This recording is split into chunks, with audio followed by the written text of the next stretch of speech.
আজকে চলে গেছিলাম SBF এ কৃষ্ণনগরে। সেটা আমি একা একাই গেছিলাম, কিন্তু অনেকেই বিশ্বাস করছে না। তো গিয়ে দেখি এখানে অনেকেই আমার মতন একা একা এসেছে। যা ভিড় হয়েছে, মারাত্মক লেভেলের ভিড় হয়েছে। দেখতেই পাচ্ছ, সবাই ওয়েটিংয়ে ছিল। তারপরে দরজাটা খুলে দিল, তারপরে আমরা সবাই মিলে গেলাম। আর যেতে যেতে আমার বন্ধু বান্ধবীদের সাথে দেখা হয়ে গেল। এইগুলো আমার বন্ধু বান্ধবী, আমি জানতাম না ওরা আসছে, আমার অনেক পুরনো ফ্রেন্ড এরা। তো ঢুকেই মানে বহুত এক্সাইটেড ছিলাম আমরা সবাই যে দেব শুভশ্রীকে লাস্ট বারের মতন দেখতে পাবো। হ্যাঁ, আমি ধূমকেতুতে গেছিলাম, 14ই আগস্ট গেছিলাম, সেকেন্ড শোতে গেছিলাম, কৃষ্ণনগরের সেকেন্ড শোতে গেছিলাম।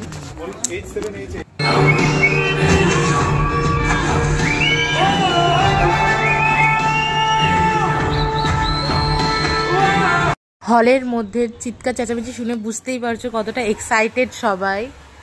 আর আমি হাফ টাইমে এসে একটু ওয়াশরুমে ফ্লেক্স মারছিলাম। তারপরে একটা অন্ধকার কি তুলেছি যাই না। তারপরে আমি একটা পপকর্ন অর্ডার দিয়েছিলাম হাফ টাইমেরও আগে, তো সেটা হাফ টাইমেরও অনেক পরে এসেছে, প্রায় শেষ, আমি শেষ করতে পারিনি পুরোটা। ভালো লেগেছে? আবার আসবি দেখতে?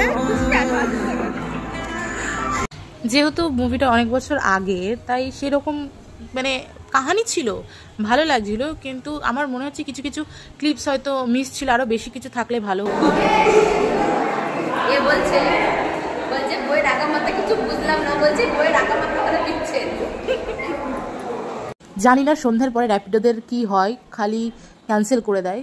তো এরপরে বাড়ি ফিরবো। টাটা, দেখা হবে নেক্সট ব্লগে, বাই বাই।